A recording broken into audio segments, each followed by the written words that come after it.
warahmatullahi wabarakatuh. Alhamdulillahi rabbil alamin. Alhamdulillahilladzi ahyana ba'dama amatana wa ilaihin nusyur. Alhamdulillahi ala kulli ni'am. Wassalatu wassalamu ala rasulihil amin sayyidil mursalin nabiyina Muhammadin wa ala alihi wa sahbihi ajma'in. Amma ba'du, jamaah salat subuh yang dirahmati oleh Allah Subhanahu wa taala. Alhamdulillah pada pagi ini kita masih bisa melaksanakan rutinitas ibadah kita, yaitu melaksanakan salat subuh secara berjamaah. Mudah-mudahan salat subuh kita diterima oleh Allah Subhanahu wa taala. Salat dan salam mari senantiasa kita curahkan kepada panutan kita, suri tauladan kita, Nabi Muhammad sallallahu alaihi wasallam beserta para sahabat-sahabatnya, istri-istrinya dan para pengikutnya ila yaumil qiyamah. Jamaah yang dirahmati Allah Subhanahu wa taala, kesempatan kali ini kita tidak akan membahas terlalu susah-susah ya. Mungkin kita akan cukupkan untuk membahas tafsir daripada surat yang sering kita baca. Sering kita baca setelah sholat 5 waktu. Kita baca juga ketika sebelum tidur. Surat ini juga sering dibaca oleh Nabi Muhammad sallallahu alaihi wasallam ketika beliau melaksanakan salat qabliyah fajr atau ba'diyah maghrib. Dan ini juga sering dibaca di saat Nabi Muhammad sallallahu alaihi wasallam melakukan salat witir. Surat tersebut adalah surat Al-Ikhlas dan surat Muawwadatain, yaitu surat Al-Falaq dan surat An-Nas. Seperti yang saya sampaikan di depan bahwasanya surat ini sering dibaca oleh Nabi Muhammad SAW, maka surat tersebut merupakan surat yang sangat penting sekali. Kami akan mulai dengan surat Al-Ikhlas. Surat Al-Ikhlas. Surat Al-Ikhlas ini merupakan surat yang ke-112.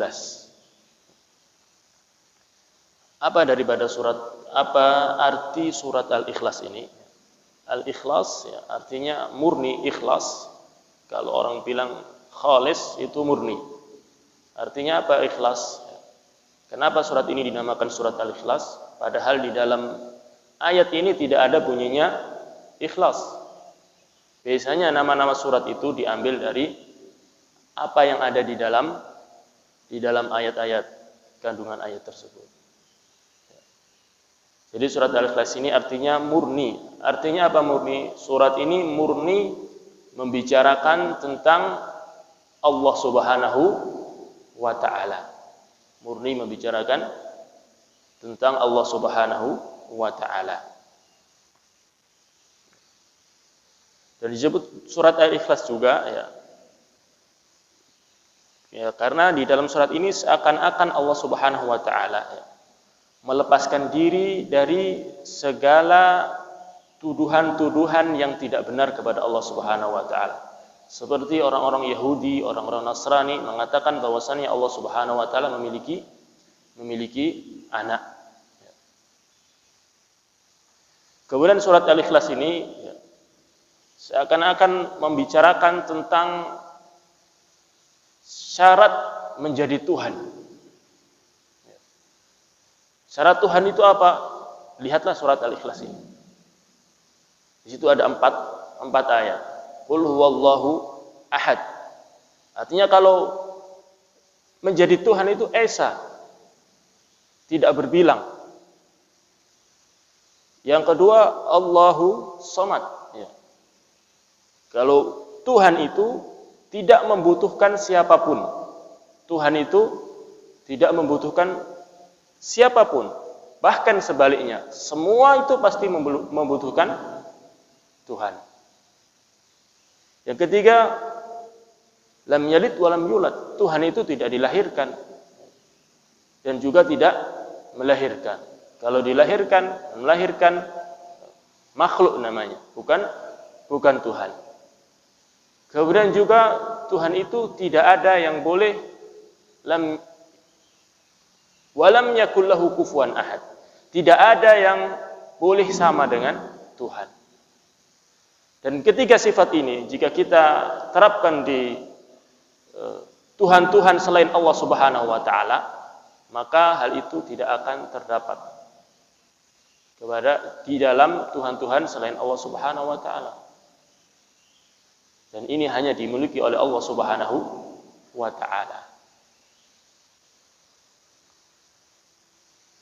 Adapun keutamaan surat Al-Ikhlas sendiri, keutamaan surat Al-Ikhlas sendiri, yaitu Nabi Muhammad sallallahu alaihi wasallam pernah mengatakan, "Walladzi nafsi biyadihi, innaha lata'dilu thulutsal Qur'an." Demi jiwaku yang berada di tangannya, innaha, sesungguhnya dia, surat Al-Ikhlas itu, la ta'dilu, sebanding dengan thulutsal Qur'an, sepertiga Al-Qur'an.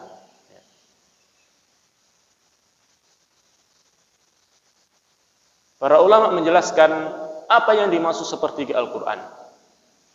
Apakah jika kita membaca Qul huwallahu ahad 3 kali, maka kita berarti menghatamkan Al-Quran? Jawabannya tidak. Yang dimaksud dengan sepertiga Al-Quran, karena di dalam surat Al-Ikhlas ini mengandung sepertiga daripada seluruh kandungan Al-Quran. Jadi Al-Quran itu mengandung yang pertama masalah-masalah hukum. Yang kedua mengenai janji dan ancaman, yaitu surga dan neraka. Dan yang ketiga adalah tentang nama-nama dan sifat-sifat Allah Subhanahu wa taala. Dan Al-Ikhlas membicarakan tentang nama dan sifat-sifat Allah Subhanahu wa taala. Atau ulama yang lain membagi bahwasannya yang pertama Al-Qur'an itu intinya tentang hukum. Yang kedua tentang kisah-kisah.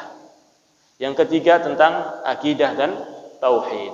Dan Al-Ikhlas ini membicarakan tentang akidah atau tauhid. Jadi itulah yang dimaksud dengan sepertiga Al-Quran. Jadi secara pahala jika orang baca Al-Ikhlas, maka pahala sepertiga Al-Quran. Secara pahala.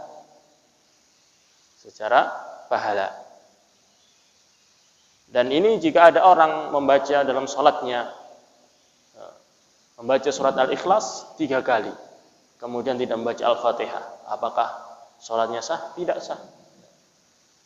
Nah, ini secara pahala dapat sepertiga. Tetapi secara ijza dia tidak mencukupi jika tidak membaca surat Al-Fatihah. Inilah disebutkan ulama apa yang dimaksud dengan sepertiga Al-Quran.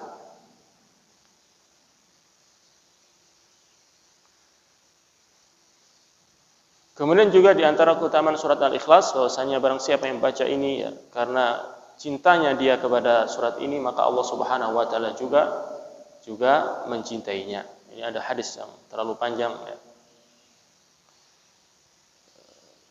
Kita masuk ke ayat yang pertama ya. Surat Al-Ikhlas ini kenapa turun? Surat Al-Ikhlas ini Makkiyah atau Madaniyah? Makkiyah itu turun sebelum Nabi hijrah, Madaniyah itu setelah Nabi berhijrah. Kira-kira yang mana ini, Pak? Makkiyah atau Madaniyah? Surat Al-Ikhlas ini. Ya, Makkiyah, ya turun sebelum Nabi Muhammad sallallahu alaihi wasallam berhijrah. Ya, di antara sebab turunnya surat ini adalah bahwasannya orang-orang musyrikin datang menemui Nabi Muhammad sallallahu alaihi wasallam, kemudian mereka mengatakan, "Ya Muhammad, unsub lana rabbak." Wahai Muhammad, nasabkan, sifatkan bagaimana Rabb kamu itu. Maka turunlah surat Al-Ikhlas ini yang membicarakan tentang Allah Subhanahu wa taala. Maka Allah Subhanahu wa taala berfirman, "Qul huwallahu ahad." Katakanlah wahai Muhammad, huwa dialah Allahu Allah, ahadun Esa. Ahadun Esa. Allah itu apa? Terlalu panjang nanti kalau kita berbicara tentang Allah. Ya, Allah itu intinya nama di antara nama Tuhan yang menciptakan alam semesta ini. Ya, Allah Subhanahu wa taala memiliki nama yang sangat banyak, tetapi yang paling terkenal itu adalah Allah. Allah artinya itu makhluk yang diibadahi. Yang satu-satunya yang berhak diibadahi adalah Allah. Ya. Nama banyak. Ya. Kalau kita lihat di YouTube itu Pak, kan ada kadang Tuhan kamu itu siapa? Allah atau Rabb atau Rahman? Namanya kok banyak gitu. Orang sebelah yang menanyakan hal tersebut. Nama banyak itu satu. Satu, bukan banyak ta'addud. Tuhannya banyak, tidak. Artinya satu, orang kalau memiliki nama banyak menunjukkan kemuliaan, betul kan?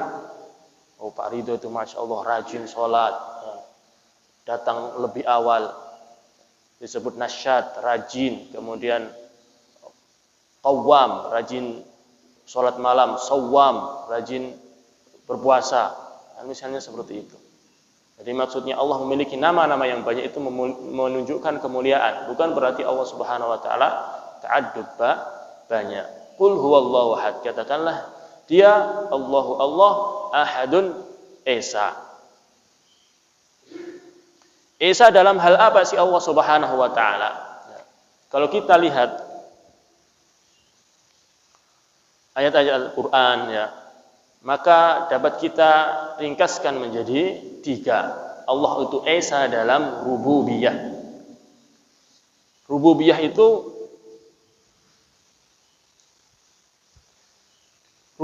diambil dari kata Rabb yang artinya memiliki makna Rabb, pencipta, pemilik dan pengatur.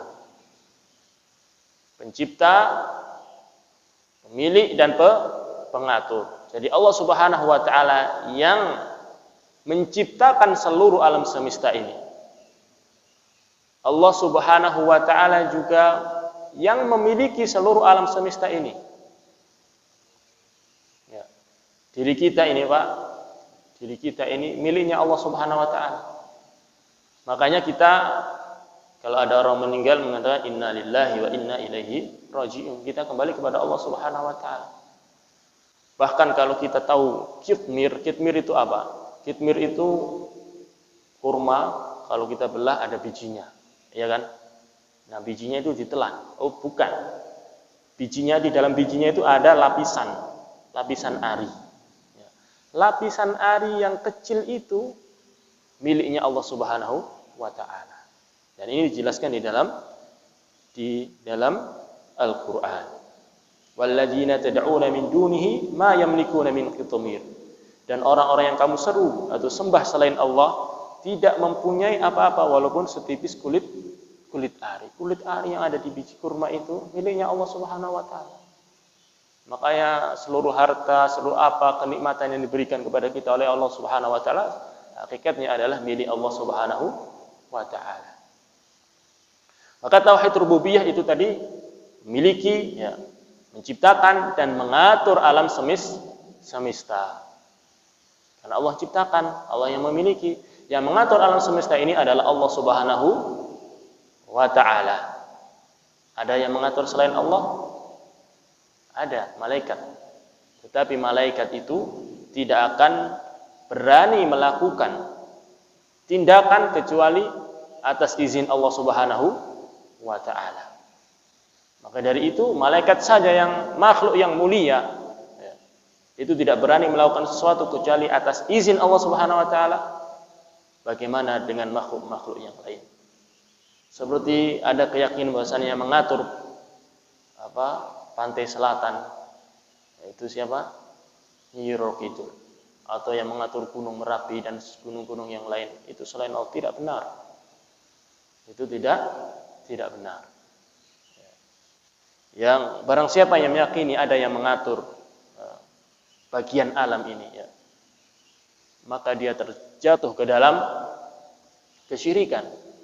Karena yang mengatur satu-satunya adalah Allah Subhanahu wa taala. Yang mengatur alam semesta ini satu-satunya adalah Allah Subhanahu wa taala. Begitu juga kalau ada orang yang meyakini ada yang menciptakan alam semesta ini, atau ada yang membantu Allah Subhanahu wa taala dalam penciptaan, maka dia telah terjatuh ke dalam kesyirikan. Terjatuh ke dalam kesyirikan. Itu tauhid rububiyah, ya. Jamaah yang dirahmati Allah Subhanahu wa taala, jika kita tahu bahwasanya Allah Subhanahu wa taala menciptakan, Maha memiliki, ya, Maha mengatur, maka seberat apapun musibah yang menimpa kita, maka jika keyakinan itu tertancap di dalam hati kita, musibah tersebut akan menjadi ringan. Kenapa? Karena kita punya Tuhan, yaitu Allah Subhanahu wa taala yang Maha Kuat.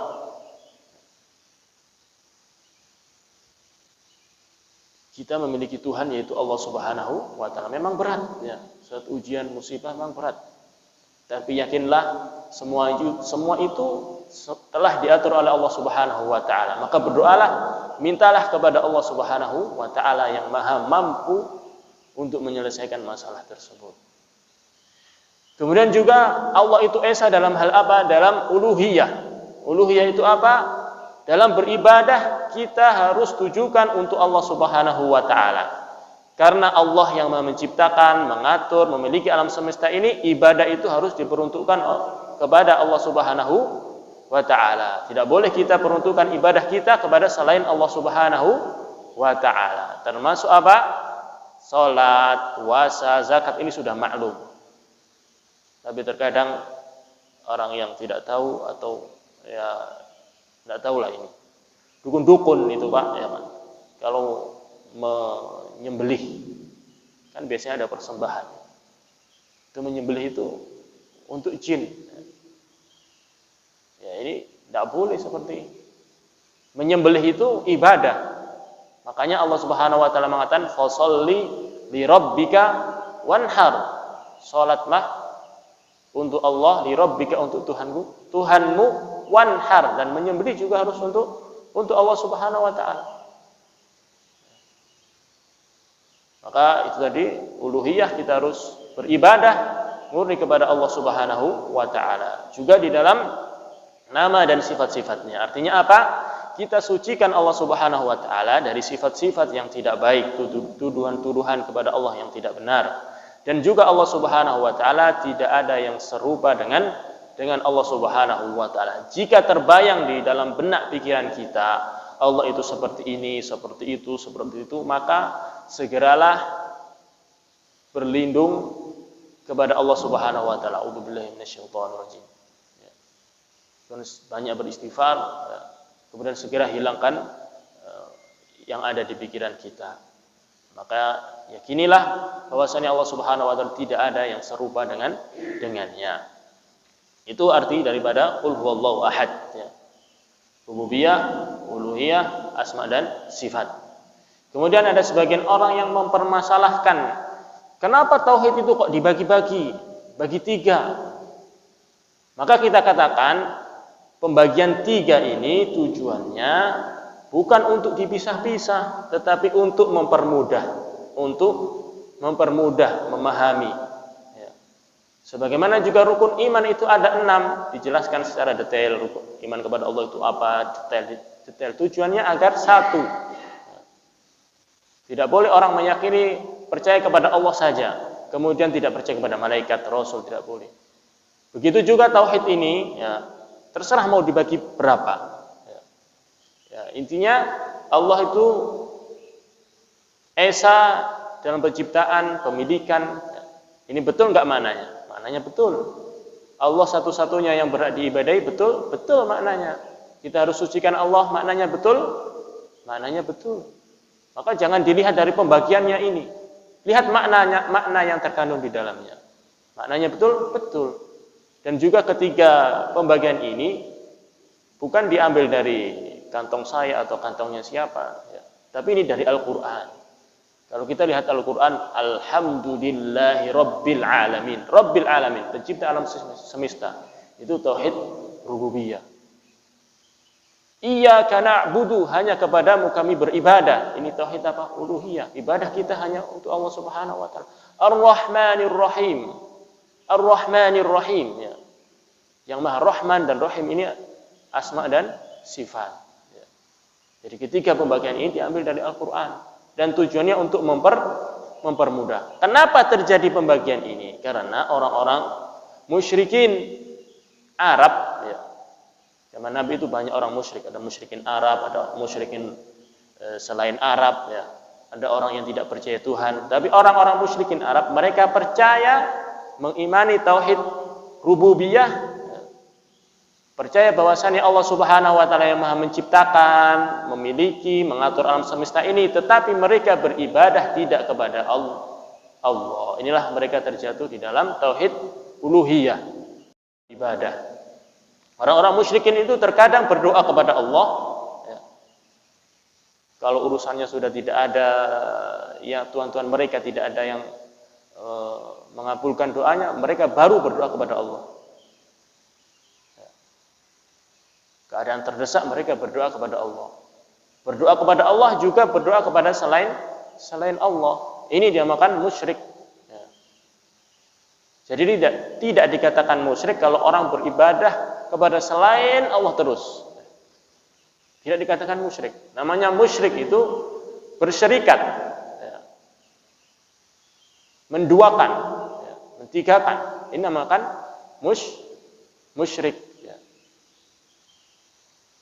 Nah, orang-orang musyrikin Arab itu berdoa kepada Allah dan kepada selain Allah Subhanahu wa taala, dan ini dikabarkan dalam Al-Qur'an, wa idza rabu fil fulki da'uwa mukhlishina lahuddin falamma najjahum ilal barri idzahum yusyrikun. Ketika mereka naik kapal di tengah laut, ya, mereka kena angin yang sangat besar, ombak yang sangat besar, mereka berdoa ikhlas kepada Allah Subhanahu wa taala.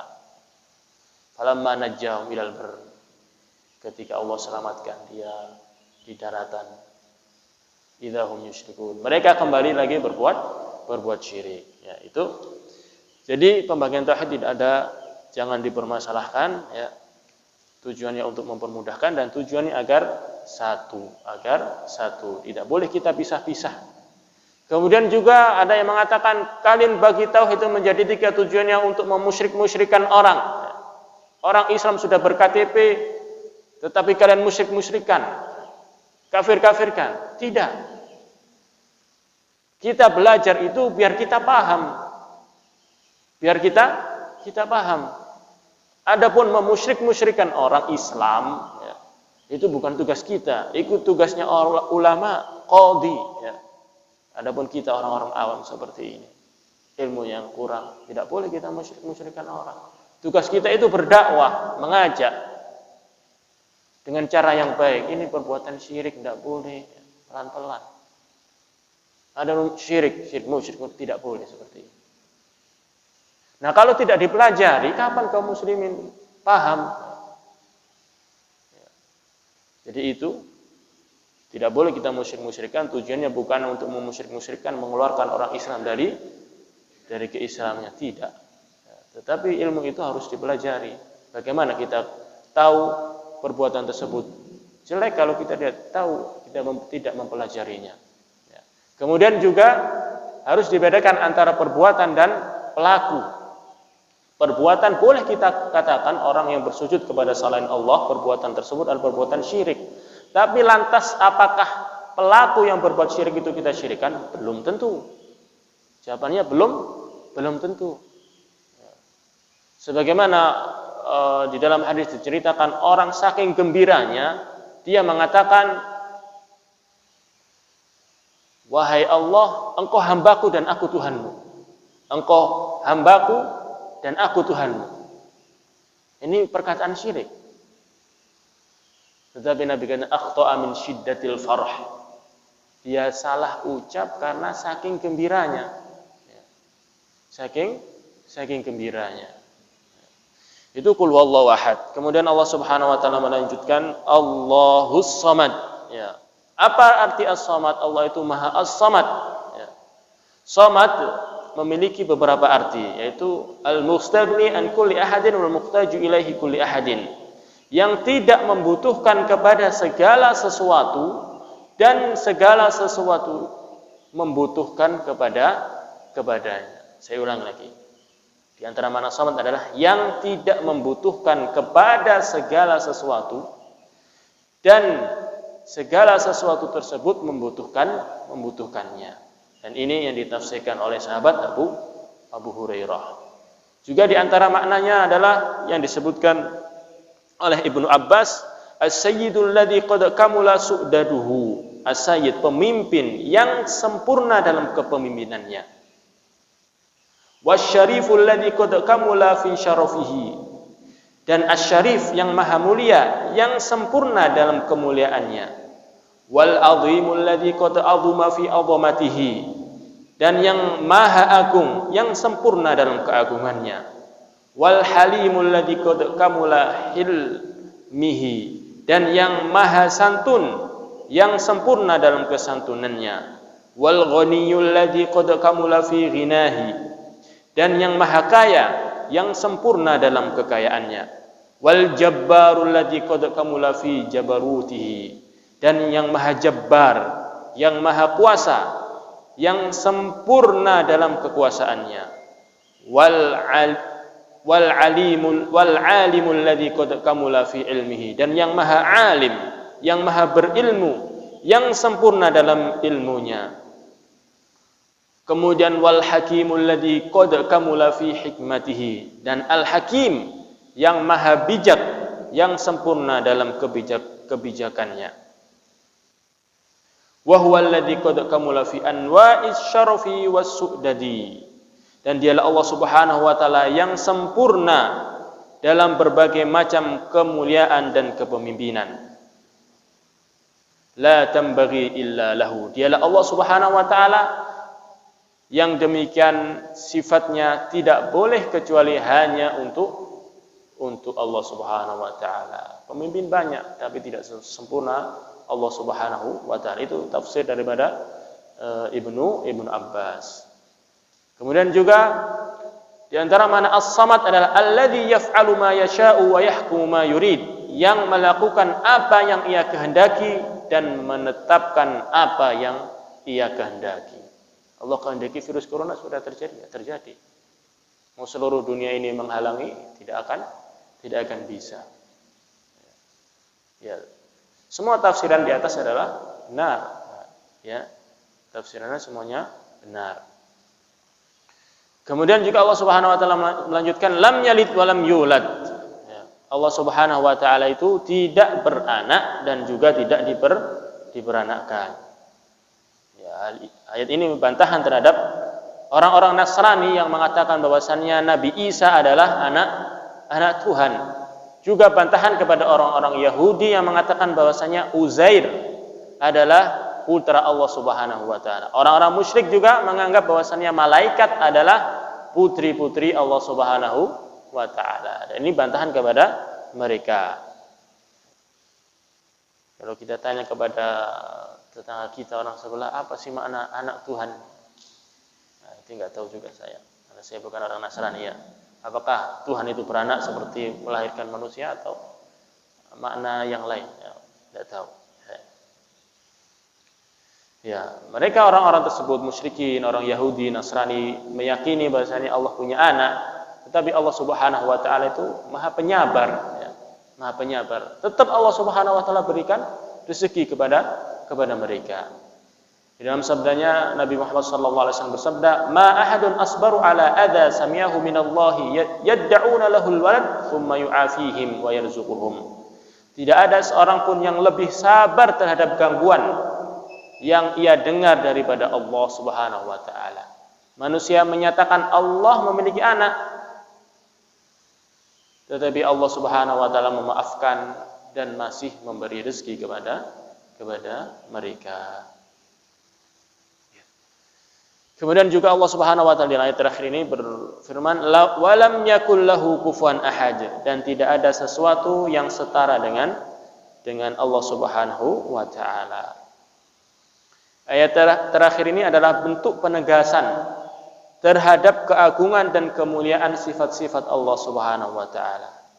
Apapun yang terbayang di dalam pikiran kita tentang sifat Allah Subhanahu wa taala, tentang bagaimana Allah Subhanahu wa taala, maka semua bayangan tersebut tidaklah akan benar, tidaklah benar. Karena Allah mengatakan laisa kamitslihi syai' wa huwas samiul basir. Tidak ada yang serupa dengan Allah Subhanahu wa taala, tidak ada sesuatu apapun yang serupa dengan Allah, dan Dia Allah Subhanahu wa taala Maha As-Sami' dan Maha mendengar lagi Maha melihat. Kemudian Allah Subhanahu wa taala berfirman di surat Al-Falaq. Al-Falaq itu artinya apa? Al-Falaq artinya subuh, ya. Artinya subuh, ya. Di antara sebab turunnya ini, kalau Al-Ikhlas itu makkiyah. Kalau Al-Falaq dan An-Nas itu madaniyah, turun setelah Nabi berhijrah. Karena di antara sebab turunnya bahwasannya ada Labid bin A'sam ini menyihir orang Yahudi, menyihir Nabi Muhammad sallallahu alaihi wasallam.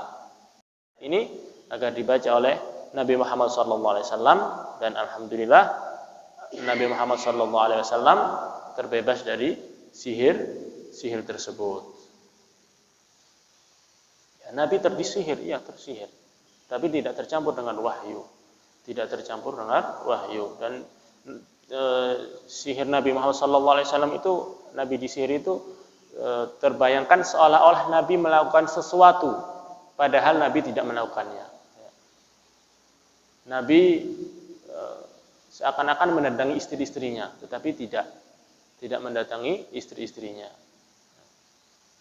Dan itu sihir yang terjadi pada Nabi Muhammad SAW. Qul a'udzu birabbil falaq. Artinya apa? Katakanlah a'udzu, aku berlindung dari Rabbil falaq, dari Tuhan yang menguasai subuh. Ya, banyak tafsiran falak itu apa, ya, tapi yang lebih tepat falak itu subuh. Ya, aku berlindung kepada Tuhan yang menguasai subuh.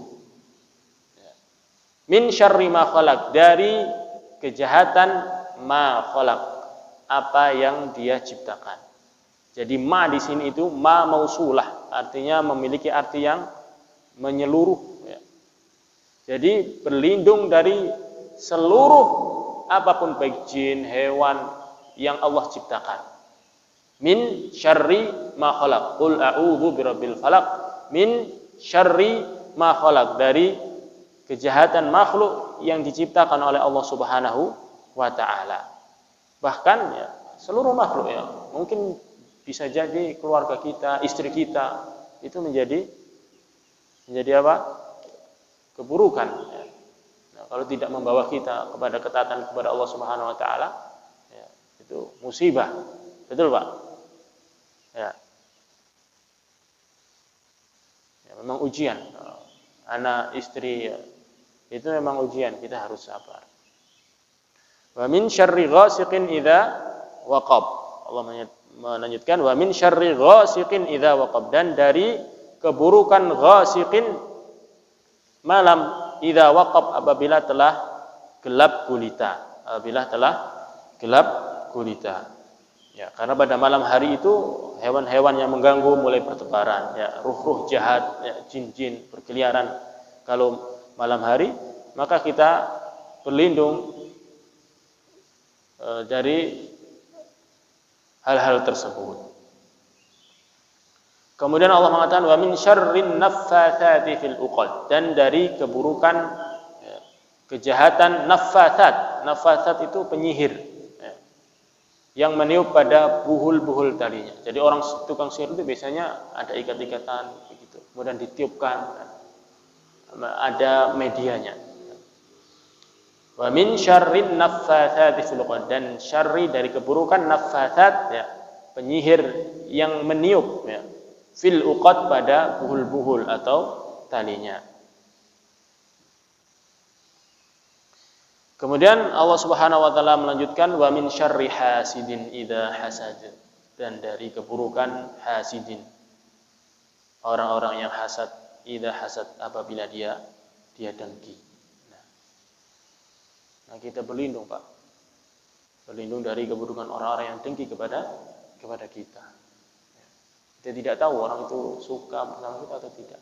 Ya, bisa jadi nampaknya mukanya itu senang-senang saja, tapi di dalam hatinya dia benci kepada kita.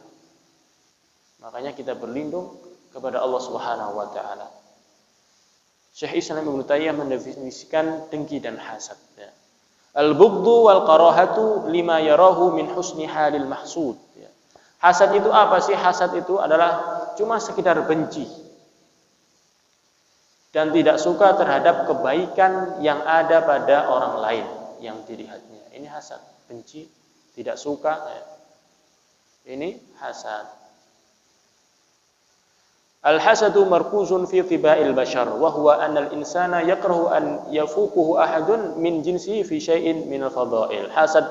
Hasad dengki itu terpatri dalam tabiat manusia, yaitu manusia memiliki sifat tidak ingin diungguli dalam suatu perkara yang sama dari perkara-perkara yang mulia.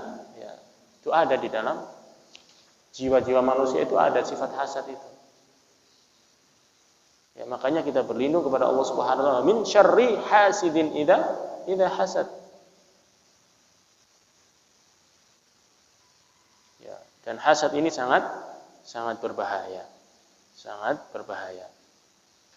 Karena itu dosa yang pertama kali dilakukan di langit, itu dosa apa? Dosa hasad. Ya. Iblis tidak mau sujud kepada Adam. Kenapa? Hasad. Adam diciptakan dari tanah, aku dari api, lebih unggul aku. Aku sudah lama berada di sini. Kan begitu iblis.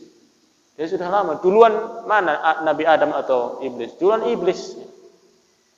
Nah, dia hasad terhadap Nabi Adam, tidak mau bersujud. Kemudian dosa yang pertama kali dilakukan di dunia ini, ya, dua anaknya Nabi Adam, Habil dan Qabil, ya, karena apa?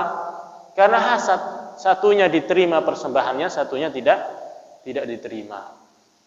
Dan keburukan-keburukan itu terjadi banyak dari hasad, tidak suka. Oh, dagangannya ini laris, ini tokonya laris. Nah, pergilah ke dukun biar tidak laris. Ya. Atau tetangganya memiliki mobil, memiliki rumah, satunya lagi hasad. Enggak suka. Akhirnya ya begitulah. Diomongin ke sana kemari, ya. Pergi ke tukang dukung kadang biar anak-anaknya sakit, kan seperti itu. Nah, ini hasad sangat berbahaya. Makanya kita berlindung kepada Allah Subhanahu wa taala. Nah, sekali lagi surat Al-Falaq, surat An-Nas, ya. Qul huwallahu ahad ini sering kita baca. Maka dengan membaca itu mari kita pahami, resapi arti daripada maknanya.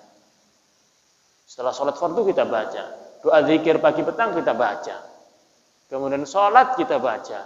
Sebelum tidur itu Pak, ya, kalau kita mau tidur ngikutin Nabi itu baca qul huwallahu ahad, qul a'udzu birabbil falaq, qul a'udzu birabbin nas, kemudian ditiupkan, ya, diusap ke wajah, ke kepala, ke seluruh anggota badan, ya, kemudian yang sampai itu 1 kali, kemudian baca lagi, usap lagi sebanyak 3 kali, ya, biar dilindungi oleh Allah Subhanahu wa taala.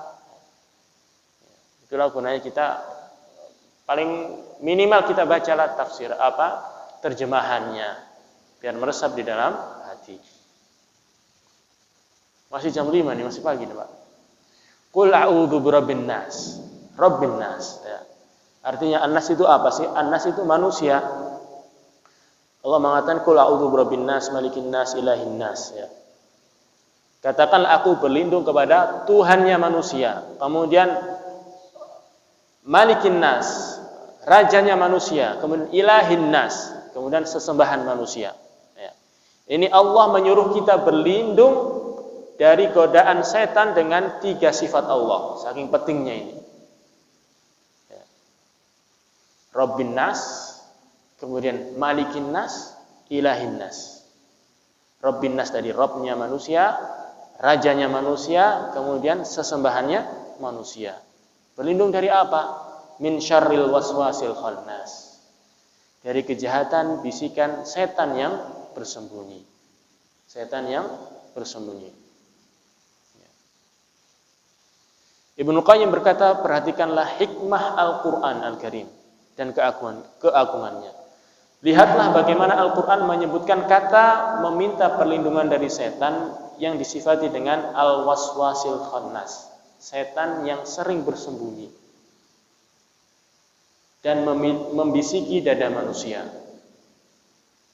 Al-Quran tidak menyatakan kita meminta perlindungan dan waspada terhadap setan, tetapi agar memohon perlindungan yang mencakup seluruh kejahatan dan keburukan setan.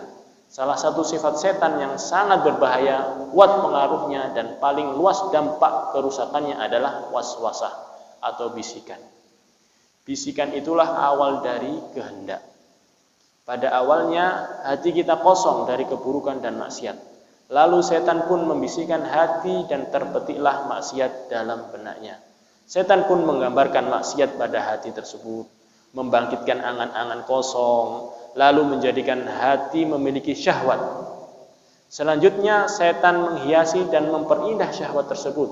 Setan pun menjatuhkan hati manusia dalam hayalan-hayalan yang menarik jiwa manusia. Maka timbullah namanya iradah, keinginan untuk bermaksiat. Sampai sini tidak. Setan terus mendatangkan hayalan dan memberikan angan-angan serta menjadikan hati seorang bernafsu sehingga membuatnya lupa terhadap bahaya maksiat. Lupa. Maksiat. Nanti kan istighfar cukup. Nanti kan bertobat. Seperti itu setan. Ya, asalnya hati kita itu kosong, kemudian dibisikin oleh setan.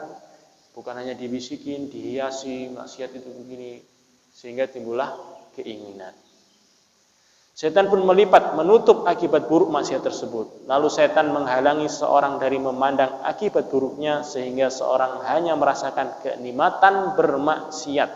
Keinginan bermaksiat menjadi azimah atau azam atau tekad yang kuat untuk bermaksiat. Lalu hati pun semakin bersemangat untuk bermaksiat. Kemudian setan mengirim pasukannya, dikirim pasukan. Setelah bisiki kirim pasukan. Lihat video kan di YouTube. Oh, ada cewek cantikku ini. Tangannya tidak mau bergerak, akhirnya bergerak. Dihiasi oleh setan. Makanya kita berlindung kepada Allah Subhanahu wa taala min syarril waswasil khannas, dari kejahatan bisikan setan yang bersembunyi. Bersembunyi setan itu. Jika kita mengingat Allah Subhanahu wa taala, setan lari. Tapi kalau kita tidak mengingat Allah Subhanahu wa taala, setan itu akan kembali lagi. Makanya bagaimana sering mengingat Allah Subhanahu wa taala, ya. Rumah kita isi dengan bacaan Al-Qur'an, ya. Dengan jangan musik terus ya. Al-Qur'an murattal, setel pengajian gitu. Biar rumah itu ada cahayanya. Kalau tidak ada cahayanya ya, sumpek rasanya itu, Pak. Rasanya itu ingin marah terus ya. Seperti itu. Ya, alhamdulillah yang anaknya sudah besar itu ya, sudah bisa diatur ya.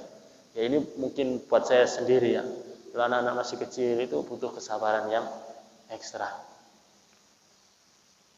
Kemudian Allah menyebut alladzi yuwaswisu fi sudurin nas, yang membisikkan kejahatan ke dalam dada manusia. Ya, setan itu salah satu anak buah iblis. Ya. Iblis itu bosnya ya. Iblis yang menggoda Nabi Adam alaihissalam, dan iblis tidak akan mati, tidak akan mati sampai hari kiamat nanti. Dan itu janji Allah Subhanahu wa taala kepada iblis.